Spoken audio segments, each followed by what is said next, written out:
సంతోషంతో కూర్చొనవలసిందిగా మీకు మనవి చేయుచున్నాను. దేవునికి స్తోత్రములు కలుగునుగాక. చదవబడిన వాక్య భాగములో నేటి వాక్యమునకు అంశ భాగము ఏమై ఉన్నది అంటే, దేవుని కృప యందు నిలిచియుండుడి. చెప్పండి, దేవుని కృప యందు నిలిచి ఉండుడి. టైటిల్ ఆఫ్ ద మెసేజ్ ఏమిటి అంటే, దేవుని యొక్క కృప యందు నిలిచి ఉండుడి. చదవబడిన వాక్య భాగములో వాక్య పఠనము అపోస్తుల కార్యములు 13వ అధ్యాయము 42-43వ వచన భాగం వరకు ఇదివరకు మనము చదువుకొని ఉన్నాం. వారు సమాజ మందిరంలో నుండి వెలుచుండగా ఈ మాటలను మరుసటి విశ్రాంతి దినమున తమతో చెప్పవలనని జనులు వేడుకొనిరి. సమాజ మందిరములోని వారు లేచి తరువాత అనేకులు యూదులను భక్తిపరులైన యూదయ మత ప్రవిష్టులను పౌలును బర్నబా వెంబడించిరి. వీరు వారితో మాటలాడుచు ఏమని చెప్పినారంటే, అందరి మాట చెప్పండి, దేవుని కృప యందు నిలకడగా ఉండవలనని సెలవిచ్చిరి, తెలియజేసిరి. దేవుని యొక్క కృప యందు నిలకడగా నిలిచి ఉండుడి. అంశ భాగము ఏమైనదంటే, దేవుని కృప యందు నిలిచి ఉండుడి. అండర్లైన్ చేసుకోండి మీరు అక్కడ. దేవుని యొక్క కృప యందు నిలకడగా ఉండవలెనని వారిని హెచ్చరించెను అనే మాటలు మీ యొక్క పరిశుద్ధ బైబిల్ గ్రంథంలో అండర్లైన్ చేసుకునవలసిందిగా మీకు మనవి చేస్తున్నాను. గమనించండి, ఆత్మ సంబంధమైన ఆశీర్వాదములలో అమూల్యమైనది దేవుని యొక్క కృప. ఆత్మ సంబంధమైన ఆశీర్వాదములలో అమూల్యమైన ఆశీర్వాదము ఏమిటి అంటే, దేవుని యొక్క కృప. కృప మీద అనేక పాటలు మనము పాడుతూ ఉంటాం. ఒక సహోదరుడు ఈ రీతిగా చెప్పినాడు, దేవుని కృప, గమనించండి, దేవుని కృప మన జీవితాలకు లయ, అది లేకుంటే గయ. అర్థమైందండి? రైమింగ్ జస్ట్ ఫన్నీగా చెప్తున్నా నేను. దేవుని కృప మన జీవితాలకు లయ, అది లేకుంటే గయ అనే మాట సరదాగా చెప్తూ ఉంటారు. అయితే దేవుని యొక్క కృప ఆత్మ సంబంధమైన ఆశీర్వాదములలో దేవుని యొక్క కృప ప్రాముఖ్యమైనది, విలువైనది అని పరిశుద్ధ బైబిల్ గ్రంథము తెలియజేయుచున్నది. దేవుని యొక్క కృప అనగా నిర్వచనము ఏమిటి, లేక అర్థము ఏమిటి అంటే, దేవుని యొక్క కృప అనగా నిర్వచనము, అర్హత లేని వారికి దేవుని దయ అనుగ్రహింపబడుటయే. అర్థమైందండి? కృపకు నిర్వచనము, మీనింగ్, అర్థము ఏమిటి అంటే, అర్హత లేని వారి ఎడల దేవుని యొక్క దయ, కృప అనుగ్రహింపబడుటయే. అర్థమైందండి? ఇది కృపకు నిర్వచనము. క్రైస్తవ జీవితంలో అడుగుపెట్టిన మనము, క్రైస్తవులుగా పిలువబడుతున్న మనము, బాప్తిసం తీసుకున్న మనము, దేవుని యొక్క కృపను మనము ఎదుర్కొనుచున్నాం. భూమి ఆకాశములు కలుగజేసిన ఆ మహా దేవుని కృప ద్వారానే ఈనాడు నీవు నేను మనము రక్షింపబడి ఉన్నాం. తెలుసా? భూమి ఆకాశములు కలుగజేసిన ఆ మహాదేవుని కృప వలన, ఆ మహాదేవుని దయ వలన, ఆ మహాదేవుని కరుణ వాత్సల్యత ద్వారా నీవు నేను మనము రక్షింపబడి ఉన్నాం. ఎవరు కూడా మనము దేవుని యొక్క కృపను నిర్లక్ష్యపరచుకొనకూడదు. దానిని బట్టి అతిశయించకూడదు. కొంతమంది బ్రదర్, మా డాడీ పాస్టర్, మా తాత ముత్తాతలు సంఘానికి పిల్లర్స్, మా యొక్క వంశము ఏమైనా వంశము తెలుసా అని వారు అలా గర్వపడుతూ ఉంటారు. బైబిల్ చెప్పుచున్నది, సర్వోన్నతుడైన దేవుని మహాకృపను బట్టే దేవుడు మనలను జ్ఞాపకం చేసుకొని తన కృపలో రక్షించినాడు. ఎఫెసీయులకు రాసిన పత్రిక, ఎవరు అతిశయించబడకూడదు. ఎఫెసీయులకు రాసిన పత్రిక అపోస్తలుడైన పౌలు 2వ అధ్యాయము 8వ వచనం, మీరు విశ్వాసము ద్వారా కృపచేతనే రక్షింపబడి ఉన్నారు. ఇది మీ వలన కలిగినది కాదు, దేవుని వరమే. Thank you aunty. మీ యొక్క తల్లిదండ్రులను బట్టి కాదు, మీ ఉద్యోగ ధర్మములను బట్టి కాదు, మీ ఆస్తి పాస్తులను బట్టి కాదు, మీ యొక్క బంధువులను బట్టి కాదు, మీ వంశాన్ని బట్టి కాదు, మీ గోత్రములను బట్టి కాదు, మీ తాత ముత్తాతలను బట్టి కాదు, కానీ ఆయన మహా కృప కనికరములను బట్టే మనము అతిశయపడవలెను. ఏ రీతిగా మనము రక్షింపబడి ఉన్నాము అంటే ఆ మహాదేవుని యొక్క కృప వలననే. బైబిల్ చెప్పుచున్నది, మన నీతి క్రియలు అన్నీ కూడా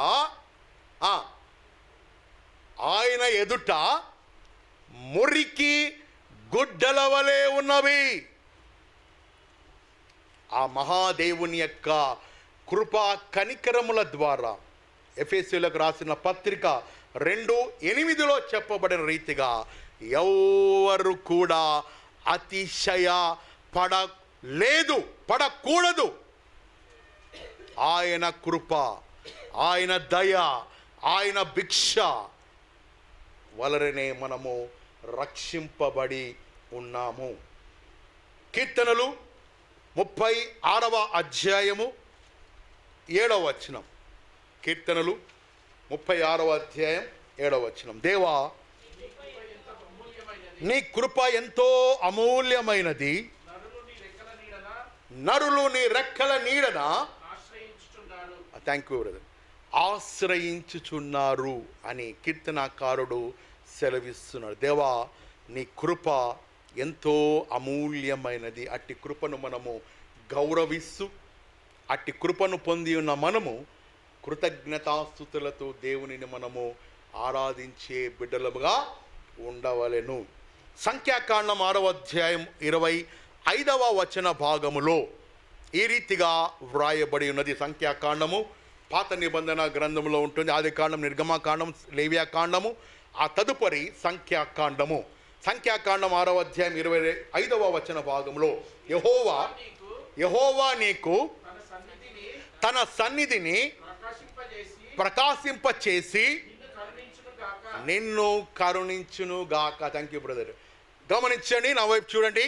పాత నిబంధన గ్రంథంలో యాజకులు ఇశ్రాయేలు ప్రజలను ఏ రీతిగా వారు దేవునిని ఘనపరిచినారు అంటే, ఇశ్రాయేలు ప్రజలను ఏ రీతిగా దీవించినారు అంటే, యాజకులు సంఖ్యాకాండము 6వ అధ్యాయము 25వ వచన భాగంలో యెహోవా నీకు తన సన్నిధి కాంతి ప్రకాశింప చేయునుగాక.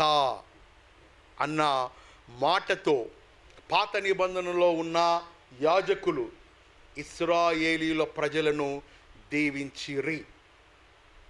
మరి నూతన నిబంధన, క్రొత్త నిబంధన గ్రంథములో అపోస్తలుడైన పౌలు మన ప్రభు అయిన యేసుక్రీస్తు కృప మనకు తోడయుండునుగాక అని ఆశీర్వదించెను. ఉందా లేదండి? పత్రికల్లో, అనేక పత్రికల్లో, సమయం లేదు కాబట్టి నేను మీకు చూపించడం లేదు, అనేక పత్రికలో ప్రారంభంలోనే అపోస్తలుడైన పౌలు దేవుని యొక్క కృప, ప్రభు అయిన యేసుక్రీస్తు యొక్క కృప మీకందరికీ తోడై ఉండునుగాక అని వారిని ఆశీర్వదించెను. ఈ రీతిగా పాత నిబంధన యాజకులు కానీ, క్రొత్త నిబంధన అపోస్తలులు కానీ దేవుని ప్రజలను దీవించుటలో ఈ మాటలు వారు ఉపయోగించిరి. ప్రభు మనతో తన యొక్క కృపను గూర్చి ఒక వాగ్దానము చేసి ఉన్నాడు. నిబంధన. Hour God is a God of covenant. మన దేవుడు నిబంధన దేవుడై ఉన్నాడు. ఈ కృపను గూర్చి ఒక నిబంధన దేవుడు మనకు సెలవిచ్చి ఉన్నాడు. నిబంధన అనగా చెప్పండి, ఒడంబడిక, కవనెంట్.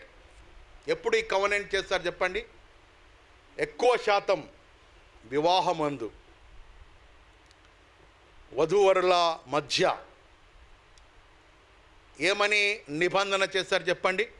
వ్యాధి అందును, ఆరోగ్యమందును, కష్టమందును, దుఃఖమందును, అవమానమందును ఈయనకి నేను భార్యనై, ఆయనకు నేను భర్తనై ఉందును అంటారే కానీ ఆ తర్వాత ఇంట్లో హార్డ్వేర్ స్టార్ట్ అవుతుంది.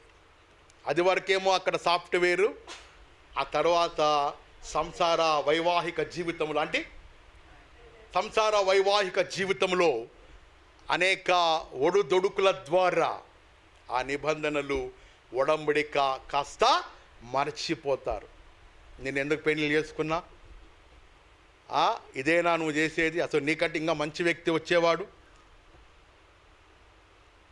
నీకంటే ఇంకా మంచి భార్య నాకు వచ్చేది అని ఒకరి పైన ఒకరు నేరారోపణ. చెప్పండి, ఈ నేరారోపణ మనస్తత్వము ఎక్కడ ప్రారంభమైంది చెప్పండి? చెప్పగలుగుతారా? Yes brother, 100% exact. ఏదేను వనములో ఆది తల్లిదండ్రులైన ఆదాము అవ్వలు దేవునికి వ్యతిరేకంగా పాపం చేసినప్పుడు, ఆదాముతో దేవుడు ప్రశ్నించినప్పుడు, ఆదామా ఎందుకు ఈ వృక్షమును నువ్వు ఫలమును తింటివి అంటే, ఇదిగో దేవా ఈ స్త్రీయే, నాకేం తెలియదు దేవా, ఈ అమ్మాయే, నీవిచ్చిన అమ్మాయే, నీవు సిద్ధపరిచిన అమ్మాయే. అక్కడ నుండి మానవ నైజము, ఒకరిపైన ఒకరు నేరారోపణ చేయు మనస్సాక్షి కలిగిన వారై దాంపత్య జీవితంలో కూడా నేటికి అది ఏలుబడిగా ఉంటూ ఉన్నది. కాబట్టి ఒడంబడిక అంటే నిబంధన. దేవుడు మనకు తన కృపలో, తన దయలో ఒక నిబంధన చేసి ఉన్నాడు సమస్త మానవాళికి. తీయండి యెషయా గ్రంథము 54వ అధ్యాయము 10వ వచనం. అందరికి కూడా పరిచయ వాక్య భాగమే. పర్వతములు తొలగినను, మెట్టలు తత్తరిల్లినా, నా కృప వీడదాయే, అభయమేచితివే, శాశ్వతమైనది నీవు నాయడ చూపిన కృపా, కృపా, కృపా, నా యేసు కృపా, కృపా, కృపా, కృపా. చదవండి బ్రదర్, 54:10. పర్వతములు తొలగిపోయినను, మెట్టలు తత్తరిల్లినను, నా కృప నిన్ను విడిచిపోదు. సమాధాన విషయమైన నా నిబంధన తొలగిపోదు అని దేవుడైన యెహోవా ప్రభువైన యేసుక్రీస్తు తన కృపను మానవాళికి వెల్లడి పరచి ఉన్నాడు. ఆ కృపలో మనము జీవించుటకు కీర్తనాకారుడు కృపను గురించి ఏమని వర్ణిస్తున్నాడో ధ్యానం చేసుకుందాం. కీర్తనలు 103:8. యెహోవా దయాదాక్షిణ పూర్ణుడు, దీర్ఘశాంతుడు, కృపా సమృద్ధి కలిగిన దేవుడై ఉన్నాడు. మనము ఆరాధించే దేవుడు, మనము సేవించే దేవుడు, మనము భయభక్తులు చూపే దేవుడు, ఆయన కృపా కనికరము కలిగిన దేవుడై ఉన్నాడు. అందుకనే యేసుక్రీస్తు ప్రభుల వారు ఈ లోకములో సంచరిస్తూ ఉన్నప్పుడు జన సమూహంను చూసి హి మూవ్డ్ విత్ కంపాషన్. ముందే ఆ వాక్యంలో అండి ఏం చెప్పరేమండి మీరు? యేసుక్రీస్తు ప్రభుల వారు జన సమూహములను చూచి కుంటివారి ఎడల, గురుటివారి ఎడల, మూగవారి ఎడల, చెవిటివారి ఎడల, అనేక చాంద్రగ్రస్తుల రోగుల ఎడల he was moved with compassion. కనికరములతో ఆయన చలించినాడు. అటువంటి గొప్ప కనికర పూర్ణుడు, కనికర సంపన్నుడు యేసుక్రీస్తు ప్రభుల వారు. కీర్తనాకారుడు ఈ మాటను వర్ణిస్తూ వ్రాసినాడు. అటువంటి కృపలో వినండి, అటువంటి కృపలో మనము వర్ధిల్లాలి అంటే, అటువంటి కృపలో ముందుకు సాగిపోవాలి అంటే, అటువంటి కృపా జ్ఞానములు మనము పొందుకోవాలి అంటే తీయండి పేతురు రాసిన పత్రిక 2వ పేతురు 3వ అధ్యాయం 18. 2వ పేతురు 3వ అధ్యాయము 18వ వచనం. మన ప్రభువు అని ఉంటుంది. మన ప్రభువును రక్షకుడునైన యేసుక్రీస్తు అనుగ్రహించు కృపయందు జ్ఞానమందును అభివృద్ధి పొందుడి. ఆయన ఇప్పుడును యుగాంత దినమున వరకును మహిమ కలుగునుగాక. మీరు అండర్లైన్ చేసుకోండి. పేతురు రాసిన 2వ పత్రిక 3వ అధ్యాయము 18వ వచన భాగంలో అక్కడ దేవుని కృప యందును జ్ఞానమందును అభివృద్ధి పొందుడి అనే మాట పేతురు భక్తుడు వ్రాయిచున్నాడు. కాబట్టి ఇటువంటి జ్ఞానమందును దేవుని కృపయందును మనము వర్ధిల్లాలి, ఫలించాలి, అభివృద్ధి చెందాలి అంటే నా వైపు చూడండి. నంబర్ 1 ప్రాముఖ్యంగా నంబర్ 1 ఏమిటి అంటే ఉదయకాలపు దేవుని కృప కొరకు మనము వేచి ఉండవలెను. ఏముండవలెనండి? ఉదయకాలము దేవుని కృప కొరకు కనిపెట్ట కొనవలెను. వాక్యంలో ఉందా ఆ మాట? ఎక్కడైనా ఉందా? తీయండి కీర్తనలు 90వ అధ్యాయం 14వ వచనం. ఉదయమున నీ కృపతో అని ఉంటుంది చూడండి. ఉదయమున నీ కృపతో మమ్మును తృప్తిపరచుము, అప్పుడు మేము మా దినములన్నీ ఉత్సహించి సంతోషించుదుముగాక. అటువంటి కృపలో మనము ముందుకు సాగిపోవాలి అంటే కీర్తనాకారుడు సెలవిచ్చిన రీతిగా ఉదయకాలము దేవుని యొక్క కృప కొరకు కనిపెట్టుకునే వారముగా మనము ఉండవలెను. పరిశుద్ధ బైబిల్ గ్రంథంలో ఆ రీతిగా దేవుని యొక్క కృప కొరకు కనిపెట్టుకొని దీవింపబడి నడిపించిన ఒక ప్రవక్త నిర్గమాకాండము 34వ అధ్యాయము, నిర్గమాకాండము 34:2-3. 34 నిర్గమాకాండం, ఎక్సోడస్ 34:2-3. ఉదయమున నీవు సిద్ధపడి ఉదయమున సీనాయి కొండ పర్వతము శిఖరం పైన నా సన్నిధిలో నిలిచి ఉండవాలి. అండర్లైన్ చేసుకోండి.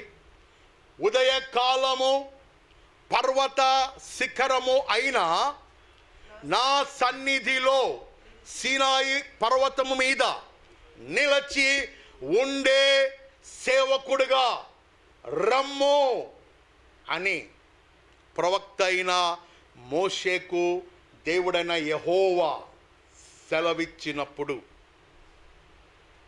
అప్పుడు మోషే ప్రవక్త ఆ కొండ శిఖరము మీదికి ప్రవేశించి వెళ్ళి ఉదయకాలముననే దేవుని యొక్క సముఖములో వేచి ఉండే అలవాటు కలిగిన సేవకుడు. ఆ రీతిగా ఉదయకాలముననే దేవునిని వెదకినప్పుడు, ఉదయకాలముననే దేవుని సన్నిధిలో వేచి ఉన్నప్పుడు ఏం జరిగింది? అదే నిర్గమకాండము 34:4, 5, 6 వచన భాగాలు తీయండి. కాబట్టి అతడు మొదటి పలకల వంటి 2 రాతి పలకలను పెట్టెను.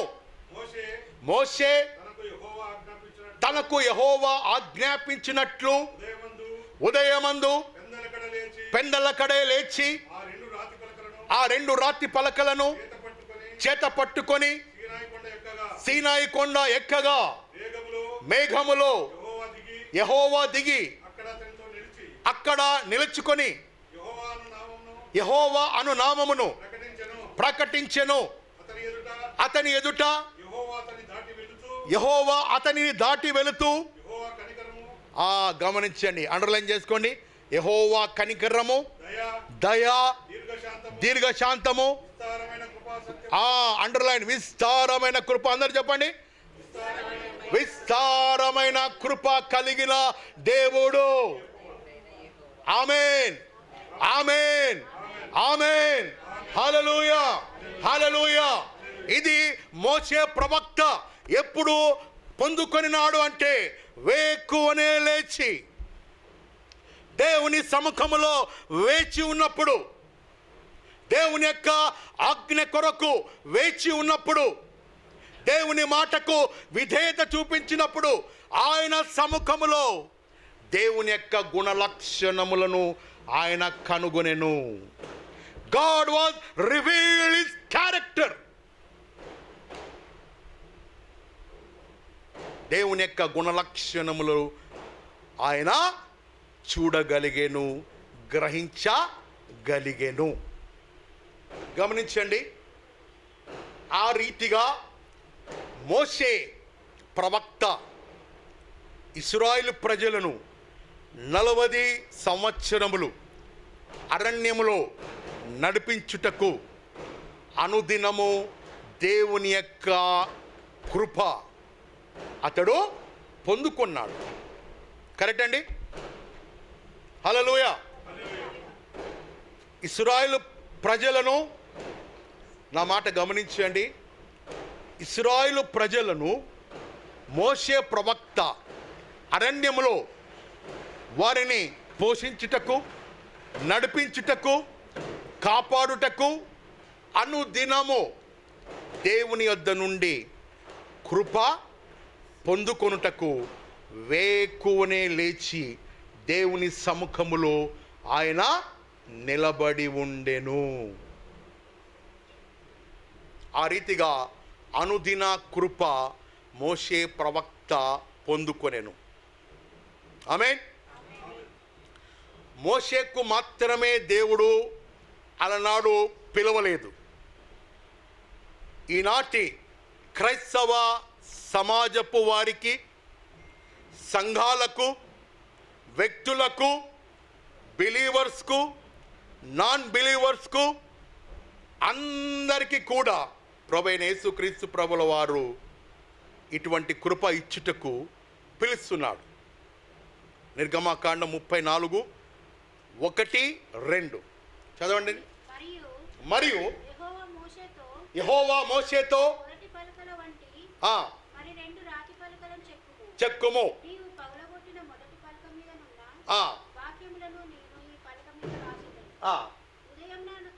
ఉదయమున నీవు సిద్ధపడి సీనాయి కొండ ఎక్కి శిఖరము మీద గమనించండి. మోషేకు మాత్రమే ఆ పిలుపు దేవుడు ఇవ్వలేదు. నూతన నిబంధన క్రైస్తవ కుటుంబాలకు, సంఘాలకు, దేవుని ప్రజలకు, దేవుని ఇంటి వారికి, మనకందరికి కూడా ఆ పిలుపు వర్తించుంది. ఏమిటంటే, నీవు వేకువనే లేచి రమ్ము. Wake up in the early morning. వేకువనే లేచి నా సన్నిధిలో నిలబడే అర్హత కలిగి ఉండుము. ఓ క్రైస్తవ సంఘమా, ఓ విశ్వాసి, వేకువనే లేచి దేవుని సముఖములో నిలబడి ప్రార్థించే అలవాటు నీవు, నేను, మనము వ్యక్తిగతముగా, కుటుంబముగా కలిగి ఉన్నామా? ప్రశ్న. అలనాడు మోషే ప్రవక్త దేవుని సముఖములో నిలబడినప్పుడు దేవుని యొక్క గుణలక్షణములను కనపరిచినాడు. మనము దేవుని యొక్క సముఖములో వ్యక్తిగతముగా, కుటుంబముగా, అంత టైం యాడ్ ఉంటుందండి. ఉద్యోగము, పిల్లలు, సంసారం ఒక చదరంగం, లోకము, ఇలా రకరకాల ఆలోచనలు మన యొక్క మెదడులోనికి వచ్చుట ద్వారా దేవుని యొక్క సన్నిధికి మనము దూరమవుతూ ఉన్నాం. కాబట్టి దేవుని యొక్క కృప పొందుకోవాలి అంటే వేకువనే, ఉదయకాలమునే ఆయన సముఖములో మనము వేచి ఉండే అలవాటు కలిగిన కుటుంబాలుగా, వ్యక్తులుగా ఉండవలెను. దేవునికి స్తోత్రములు కలుగునుగాక. మనకు 24 గంటలు, రోజుకి ఎన్ని గంటలండి? 24 గంటల్లో దశమ భాగం ఎంత? 2 hours 40 hours. Thank you sister. కనీసం అంత ఒకవేళ మనము చెల్లించాలి, ఇఫ్ ఇట్ ఈస్ గ్రేస్ అనుకుందాం. కనీసం గంట సేపైనా వేకువనే మనము దేవుని సముఖములో అంత సమయము దేవునికి ఇవ్వగలుగుతూ ఉన్నామా? ఉదయకాలముననే యేసుక్రీస్తు ప్రభుల వారు పెందల కడనే లేచి వెళ్ళెను అనే మాట ఉంటుంది. ఊర్లలో ఈ యొక్క నాటు వేసేకి ఎప్పుడు పోతారండి? అర్లీ మార్నింగ్ పోతారు. మధ్యాహ్నం పోవచ్చు కదా, తిని తాగి, బాగా బిర్యానీ తిని తాగి మధ్యాహ్నం పోవచ్చు కదండి. వేకువనే, early in the morning, wake up in the early morning వారు వెళ్ళి ఆ యొక్క నాటు వేయటలో, పనిలో నిమగ్నమై ఉంటారు. అదే రీతిగా దేవుడైన యెహోవా ఏదైనా వనములో వేకువనే చల్లపూట దర్శించుటకు, ఆదాము అవ్వలను దర్శించుటకు చల్లటి వేళ ఆయన వెళ్ళి ఉన్నట్లుగా బైబిల్ గ్రంథము మనకు తెలియజేయుచున్నది. అనేక మంది భక్తులు చరిత్ర ఆ చల్లటి వేళ వేకువ జామున, ఉదయ కాలము. ఇశ్రాయేలు ప్రజలు మన్నాను ఎప్పుడు పొందుకున్నారండి? మధ్యాహ్నమా? ఉదయ కాలముననే, వేకువనే. ఉదయకాలముననే వారు మన్నాను ప్రోగు చేసుకొనిరి. అలా ఉదయకాలము దేవుని సముఖములో మనము నిలబడి ఉండుట, లేక ప్రార్థించుట, లేక వేచి ఉండుట, అది మన యొక్క జీవితాలకు దేవుని కృపలో సాగిపోవుట, దేవుని కృపలో వర్ధిల్లుట, దేవుని కృప మనకు అనుగ్రహింపబడుతుంది. ఆత్మీయముగా ఈ లోకములో మనము బలము కలిగి జీవించాలి అంటే లోకములో ఉన్న కోరికలు, ఆశలు, అదే రీతిగా శరీర క్రియలు, వీటన్నిటి ద్వారా విజయవంతులుగా మనము జీవించాలి అంటే వేకువనే లేచి దేవుని సముఖములో దేవుని యొక్క వాక్యాన్ని ధ్యానించి ప్రార్థనలో ఎవరైతే వేచి ఉంటారో వారికి దేవుని యొక్క కృపా కనికరములు వారి ఎడల దేవుడు విస్తరింప చేస్తాడు. తీయండి యెషయా గ్రంథం 40 Those who are wait upon the Lord, యెహోవా కొరకు, నేనే చెప్తాను చూడండి, యెహోవా కొరకు ఎదురు చూచువారు నూతన బలము పొందుదురు. వారు పక్షిరాజు యవ్వనం వలె వారి యవ్వనము ద్వారా వారు పైకి ఎగురుదురు. అలయక పరిగెత్తెదరు, సొమ్మసిల్లక వారు నడచి పోవుదురు. అలా బలము కలిగి శక్తి కలిగి మనము జీవించాలి అంటే ఆత్మీయ జీవితంలో మనము పక్షిరాజు యవ్వనము వలె మన యవ్వనము క్రొత్తదుగా నూతనముగా ఉండాలి అంటే వేకువనే మనము ఆయన సముఖములో దేవుని స్తుతించి ఆరాధించి దేవుని యొక్క వాక్యమును ధ్యానించి ఆయన సముఖములో వేచి ఉండే అనుభవం మనము కలిగిన వారై ఉండవలెను. ఆమేన్. చెప్పండి, మొదటిగా ఏమండి? దేవుని కృపలో విస్తరింపబడాలి అంటే నంబర్ 1,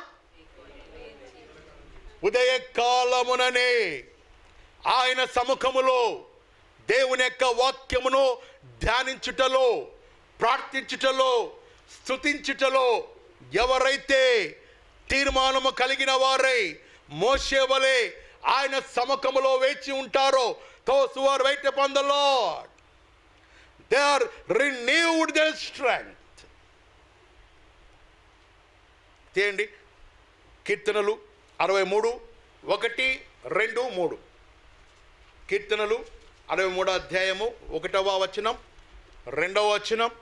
దేవా, అండర్లైన్ చేసుకోండి.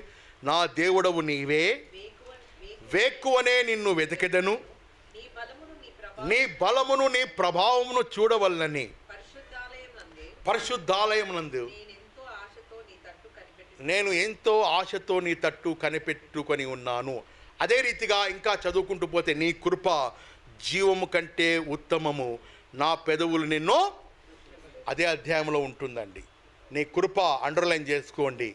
ఎవరైతే దేవా నా దేవుడవు నీవే, వేకువనే నేను నిన్ను వెతికెదను అను తీర్మానము కలిగిన కుటుంబాలుగా, వ్యక్తులుగా నీవు నేను మనము ఉండవాలనని పరిశుద్ధాత్మ దేవుడు మన నుండి కోరుతున్నాడు. అటువంటి నిశ్చయతతో మనము మొదటిగా దేవుని కృప కొరకు మనము వేచి ఉన్నట్లయితే అనుదినము మనకు కావలసిన మేలులు, దీవెనలు, ఆశీర్వాదములు తన కృపలో దేవుడు అనుగ్రహించే దేవుడై ఉన్నాడు. కీర్తన 90:14 ఉదయమున నీ కృపతో మమ్మను తృప్తిపరచము, అప్పుడు మా దినములన్నీ మేము ఉత్సహించి నాట్యమాడుతూ సంతోషించేదము. ఎవరైతే దేవుని సన్నిధిలో సమయము గడపరు, ఆయన కృప కొరకు కనిపెట్టరు, భూమి కంటే ఆకాశం ఎంత ఉన్నతముగా ఉన్నదో యెహోవా యందు భయభక్తులు గల వారి ఎడల ఆయన కృప అంత అధికముగా ఉన్నదని సెలవిస్తుండగా, వారి యొక్క నెగ్లిజెన్సీ కానీ, వారి యొక్క శరీర వైఖరి కానీ, వారి యొక్క ఆలోచన విధానము కానీ కృప కొరకు కనిపెట్టకోకుంటే వారి జీవితాలలో నష్టము, ఆకస్మిక సమస్యలు, వేదనలు ఉన్నపాటున రకరకాల సమస్యలకు వారు గురవుతారు. కాబట్టి దేవుని కృప ఉండిన ఎడల, ఇదివరకే మనం చెప్పుకున్నాం, మన జీవితాలకు అది లయ లేకుంటే కిక్ ద బకెట్. దేవుని యొక్క కృప మనకు కావాలి అంటే, ఆ కృపలో మనము ముందుకు సాగిపోవాలి అంటే, వేకువనే మనము లేచి ఆయన సముఖములో దేవుని వెతికే కుటుంబాలుగా నంబర్ 1 ఉండాలి. దేవునికి మొదట ప్రాధాన్యత ఇవ్వాలి. చాలామంది దేవుని యొక్క సమయాన్ని దొంగలిస్తూ లేదా నిర్లక్ష్యం చేస్తూ మధ్యాహ్నమో సాయంకాలమో లేదా వారికి తీరిక ఉన్నప్పుడు ప్రార్థించుటకు తీర్మానము కలిగి ఉంటారు. అది వాక్యరీతిగా క్రమము కాదు. It's wrong. మొదటి ప్రాధాన్యత నీ సృష్టికర్తకు నీవు ఇవ్వాలి. Secondary your family, your business, your job, etcetera etcetera, మిత్రులు, శ్రేయోభిలాషులు, బంధువులు, ఇతర వాట్సాప్లు, ఫేస్బుక్లు secondary. First priority we should దేవునికి మనము చెల్లించవలెను. ఒక భక్తుడు డిఎల్ మూడీ గారు, ఎంతమందికి తెలుసండి? డిఎల్ మూడీ, థ్యాంక్ యూ అండి. డిఎల్ మూడీ గారు ఒకరోజు ఒక సినీ పరిశ్రమకు చెందిన తార, ఫిల్మ్ యాక్టర్, హీరోయిన్ కలిసినప్పుడు ఆమెతో కొన్ని విషయాలు మాట్లాడుకుంటూ, అమ్మ నీ మంచి శేష జీవితం, మంచి ఆరోగ్యం, బలము, శక్తి, కండ, ఐశ్వర్యము, సంపద అన్నీ కలిగి ఉన్నావు, దేవుడు నీకు అన్నీ ఇచ్చినాడు. అయితే ఈ యవన ప్రాయములో నీవు దేవునికి ఎందుకు సమర్పించుకొని ఆయన సేవలో కానీ ఆయన కొరకు ఎందుకు జీవించకూడదు అంటే, ఆ సినీ తార, ఆ హీరోయిన్ అనిన ప్రశ్న ఏమిటంటే, అయ్యా నాకు ఇంకా పేరు ప్రఖ్యాతలు నేను కలిగి ఉండాలని ఆశపడుతున్నాను. Maybe my age is sweet 26 లేదా 25, ఇంకా నాకు బోలెడంత సమయము ఉన్నది. అప్పుడే బైబిల్ పట్టుకొని ముసలోళ్ళ మాదిరి సంఘానికి పోవాలనా, ముసుగు వేసుకోవాలనా అని నిర్లక్ష్య వైఖరి చేస్తూ, ఇంకా సమయము ఉన్నది అని ఆలోచన చేసుకుంటూ, తన శరీర అందమును బట్టి, ఆకృతిని బట్టి, డబ్బు, పేరు, హీరోయిన్, ఫేమ్, నేమ్, క్రేజ్, వీటన్నిటిని బట్టి దేవుని విషయాల్లో నిర్లక్ష్యం చూపించింది. డిఎల్ మూడీ గారు ఆమె కాఫీ కప్పు ఆఫర్ చేసినప్పుడు తాగుతూ మధ్యలో ఆయన టీని, ఆ యొక్క కాఫీను ఆపేసి, ఈ యొక్క కప్పు కాఫీ తాగమ్మా అంటే, ఏమిటండి మీ యొక్క ఆలోచన ఏంటి? నేనేంది? నా స్టేటస్ ఏంది? నా ర్యాంక్ ఏంది? నేను మీ ఎంగిలి కాఫీ తాగలనా? ఒకవేళ కాఫీ కావాలి అనుకుంటే నాకు పనివారు ఉన్నారు, ఇంకొక కప్పు కాఫీ తీసుకొస్తారు. మీరు ఎంగిలి చేసిన కాఫీని నాకు ఇచ్చుటలో మీకు న్యాయమా అని ఆ హీరోయిన్ను డిఎల్ మూడీ గారిని ప్రశ్నించినప్పుడు, అదే రీతిగా దేవుడు నీ యవన ప్రాయాన్ని కోరుకుంటున్న సమయంలో నీ యొక్క యవనమంతా సినీ పరిశ్రమకు అంకితం చేసి, నీ యవన ప్రాయమంతా ప్రజలకు, డ్యాన్సులకు, యాక్టింగ్కు పరిమితం చేసి కట్టె పట్టుకున్న సమయంలో, కండ్లు కనపడక ఆరోగ్యం క్షీణించిన సమయంలో, దేవా ఇదిగో దేవా నా జీవితం ఆపాదమస్తకం నీకంకితం, సాక్ష్యమిచ్చేదా మన స్వామి యేసు అని ఆ రీతిగా ఎంగిలి అయిన నీ బ్రతుకును దేవుడు ఇష్టపడతాడా? ఒక మానవ రీతిగా నా ఎంగిలి తాగడానికి నువ్వే అయిష్టము చూపించినప్పుడు పరిశుద్ధుడైన దేవుడు నీ యవ్వన ప్రాయమును నీవు దేవునికి ఇవ్వక, పరిచర్యకు ఇవ్వక, సంఘానికి ఇవ్వక, లోక ఆశలతో, శరీరాశలతో, డబ్బు, పేరు, ఆస్తి, వైభవము, ఫేమ్, నేమ్ కొరకు నువ్వు ప్రయాసపడి నీ ఎంగిలి బ్రతుకు దేవునికి ఇస్తే అది దేవునికి అంగీకారమా అని చివరి మాటగా బాగా గుర్తుపెట్టుకోండి చెప్పి దైవ సేవకుడు వెళ్ళిపోయిన తర్వాత వితిన్ 20 డేస్లో మరణించింది ఆమె. వితిన్ 20 డేస్ అకస్మాత్తు మరణము సంభవించి తన ప్రాణమును ఆ హీరోయిన్ కోల్పోయినది. బైబిల్ చెప్పుచున్నది, యెహోవా దొరకు కాలమందు ఆయనను మనము వెతకవలెను. మన యొక్క జీవితాలు నీటి పైన ఆవిరి వంటిది, కొంతసేపు కనబడి ఎప్పుడు మాయమైతాయో. No man no cannot expect tomorrow. ప్రాణం పోయిన తర్వాత ఏం చేయలేరండి. చాలామంది ఎందుకో ఈ మర్మం గ్రహించరు. ఒకసారి పనుకోండి, ఒకవేళ ఉన్నపాటుగా 1 నిమిషం ప్రాణం ఫ్రాక్షన్ సెకండ్స్ ఊపిరి వెళ్ళిపోతే అంతే, అలా ఉండిపోతారు. ఇంకా అమ్మాలే, నాయనలా, భార్యలా, పిల్లల్లా, ఎవరులే. What about your spiritual standard? నీ ఆత్మ ఎక్కడికి పోతుంది?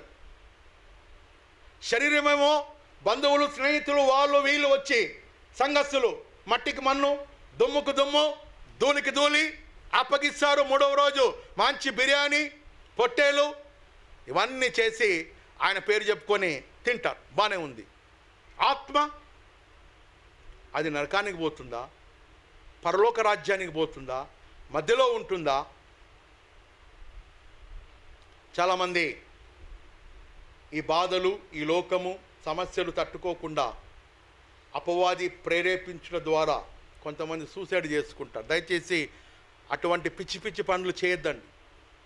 సూసైడ్ చేసుకున్న వాళ్ళు బలవంత ప్రాణులు, దేవుని రాజ్యంలోనికి వారు ప్రవేశించరు. వారి ఆత్మ భూలోకములోనే తిరుగుతూ ఉంటుంది.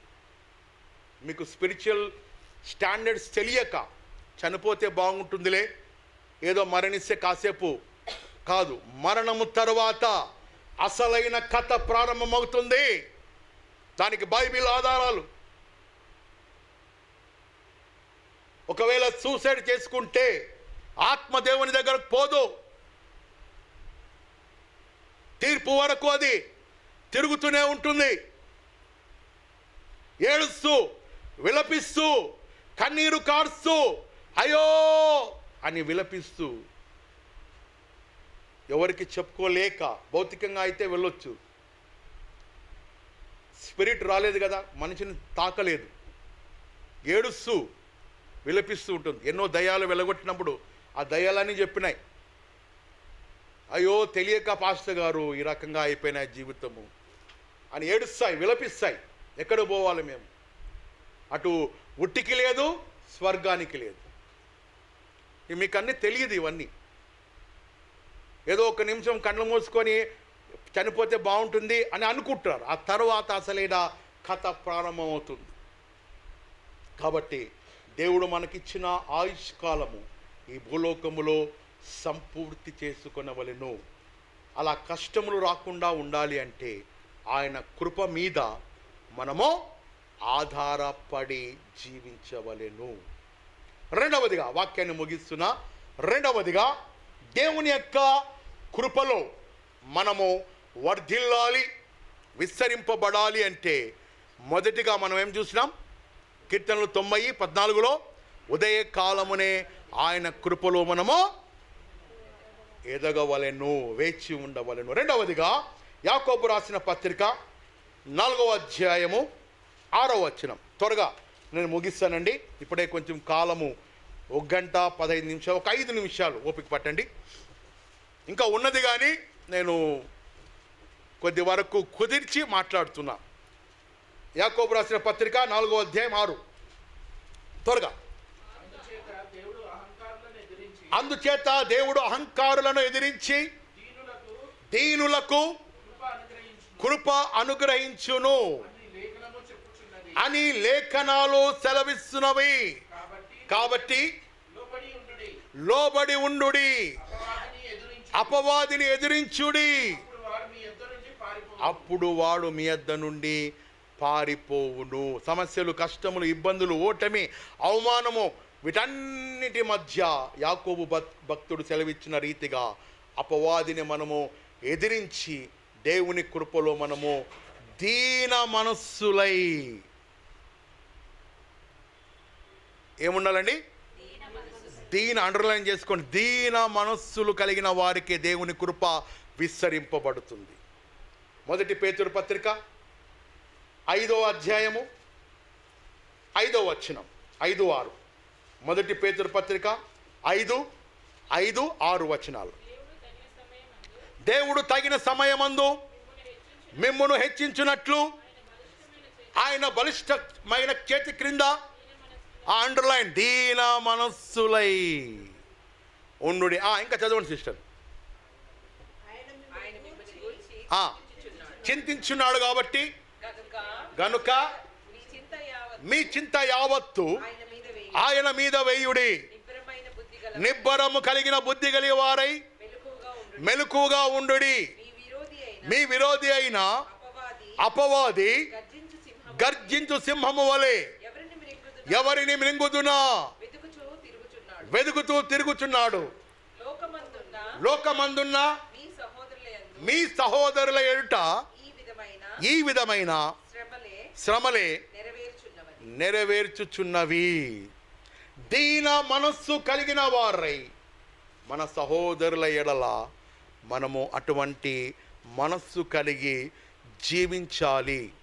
ఎవరైతే దీన మనస్సు కలిగి ఉంటారో అటువంటి వారికి దేవుని కృప విస్తరింపబడుతుంది. యాకోబు రాసిన పత్రికలో చూసినాం. 1 పేతురు పత్రిక 5:5-6 వచన భాగంలో దీన మనస్సు కలిగిన వారికి దేవుని కృప అనుగ్రహింపబడుతుంది.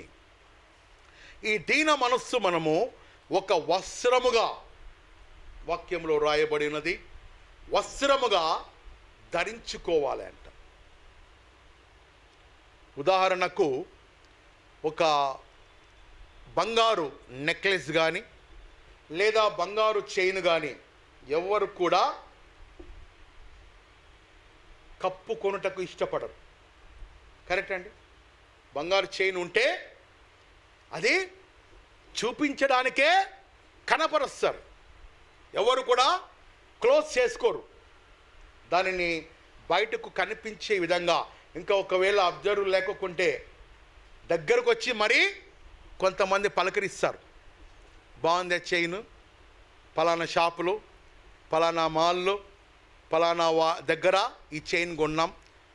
శారీ విషయంలో కూడా పలానా శారీ, పట్టు శారీ, ఇంకొక శారీ, ఆ రకమైన పేర్లు రకరకాలు ఉన్నాయి. వాటన్నిటినీ కనపరుచుటకు ఇష్టపడతాం. అదే రీతిగా వాక్యము బోధించుచున్నది మన యొక్క జీవితంలో దీన మనస్సు అనేది కనపరిచే విధంగా ఉండాలి.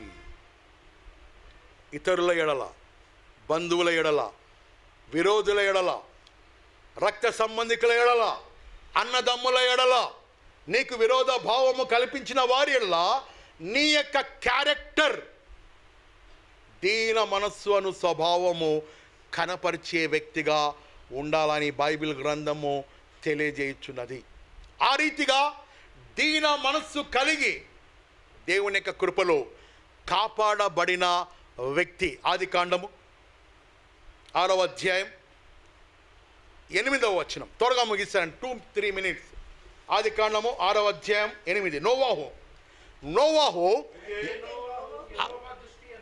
యెహోవా దృష్టి యందు వినండి, కృప పొందిన వాడాయను.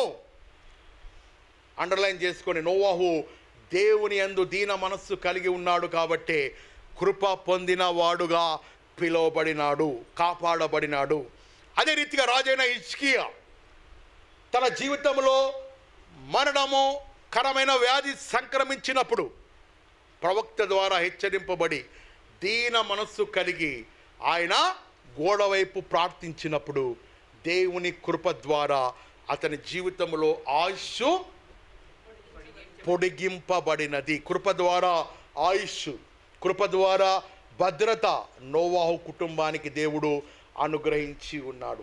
అదే రీతిగా యోబు గ్రంథంలో యోబు మనము ధ్యానించిన యెడల దీన మనస్సు కలిగి యెహోవా ఇచ్చెను, యెహోవా తీసుకొనెను, యెహోవా నామమునకే మహిమ కలుగునుగా. కానీ దీన మనస్సు కలిగిన వాడై దేవుని యందు నిరీక్షించిన కారణమును బట్టి యోబు జీవితానికి రెండంతల కృప దేవుడు విస్తరింపచేసి ఉన్నాడు. ఒక్కటి తప్ప అన్ని రెండంతలు ఇచ్చినాడు. ఏం చెప్పండి? ఒకటి భార్య. Very good brother. ఒక భార్య విషయంలో తప్ప రెండంతల ఆశీర్వాదములు దేవుడు దీన మనస్సు కలిగిన యోబు జీవితంలో, కుటుంబంలో దేవుడు అనుగ్రహించినాడు. అంత మాత్రమే కాదు, ఇద్దరు వ్యక్తులు దేవాలయంకు వెళ్ళి వారు ప్రార్థిస్తూ ఉండగా సుంకరి దీన మనస్సు కలిగిన వాడై ఆకాశము వైపు కన్నులు ఎత్తి, దేవా, ఐఎమ్ అన్వర్ది లార్డ్, యోగ్యతార్హత లేని వాడిని దీన మనస్సు కనపరిచినాడు. ఆ దీన మనస్సు కనపరిచిన సుంకరి ఎడల దేవుని కటాక్షము, కృప, దయా, జాలి, కనికరములతో సుంకరి జీవితము ఆశీర్వదింపబడినది. రెండవదిగా ఏం చూసినామండి? అమ్మో, దేవుని కృపలో విస్తరింపబడాలంటే నంబర్ 2 దీన మనస్సు కలిగిన జీవితాలుగా ఉండవలెను. యాకోబు పత్రికలు, పేతురు పత్రికలు చూడగలిగినాం.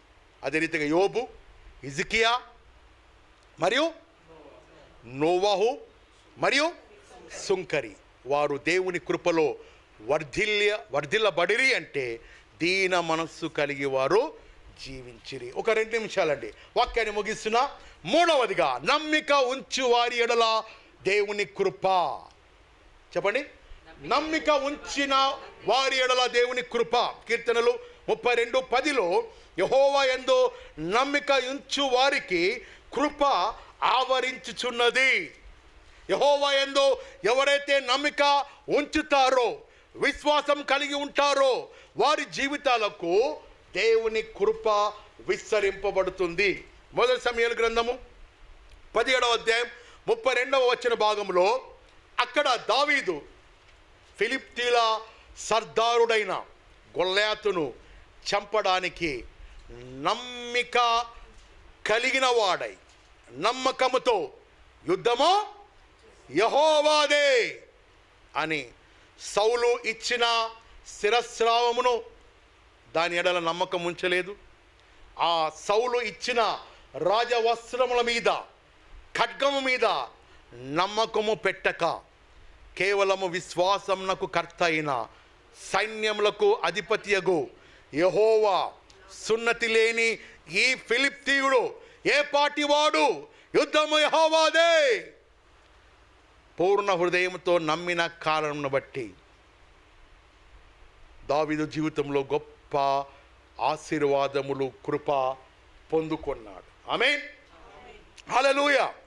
అదే రీతిగా పరిశుద్ధ బైబిల్ గ్రంథంలో దానియేలు, భక్తుడైన దానియేలు నమ్మకము కలిగి దేవుని సముఖములో ప్రార్థించినప్పుడు సింహాల బోనులో నుండి దేవుని కృప ద్వారా కాపాడబడినాడు.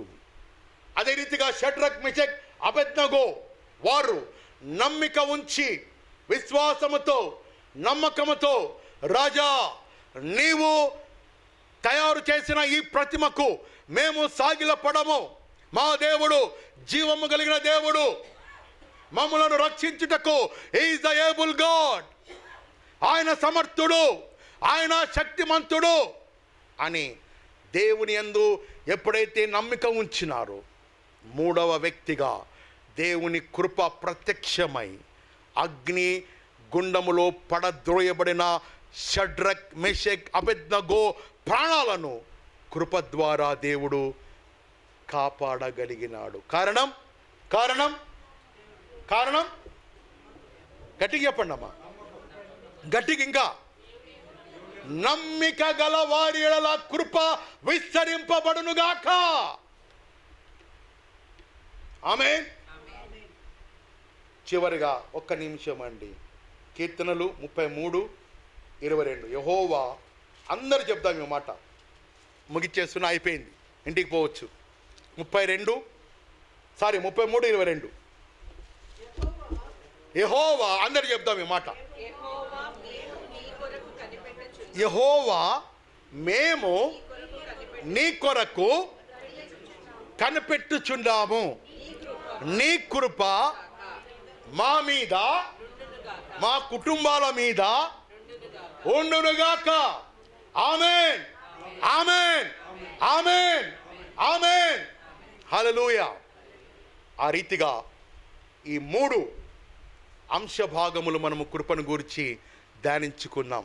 దేవుని కృపలో మనం ముందుకు సాగిపోవాలి అంటే, నంబర్ 1, వేకువనే లేచి, కీర్తన 90:14లో ఆయన సముఖములో నిలబడే వ్యక్తులుగా, కుటుంబాలుగా ఉండాలి. రెండవదిగా, దీన మనస్సు అను వస్త్రము కలిగిన వారై ఆయన కృప కొరకు కనిపెట్టి ఆయన కృపలో సాగిపోవాలి. మూడవదిగా, ఎవరైతే నమ్మిక ఉంచుతారో, అలా నమ్మిన వారు ఎవరండి? షడ్రక్, మెషక్, అబేద్నగో, దానియేలు, దావీదు. యుద్ధమో యెహోవాదే నమ్మినప్పుడు దావీదును దేవుడు తన కృపలో రాజరికములోనికి ఆశీర్వదించి ఇశ్రాయేలు దేశం మీద రాజుగా దేవుడు నియమించినాడు. అటువంటి కృపలో మన సంఘము, మీరు, నేను, మనము ముందుకు సాగిపోవుదుముగాక. ఆమేన్, ఆమేన్. దేవుడి వాక్యమును మన వెనుకలో దీవించి ఆశీర్వదించునుగాక.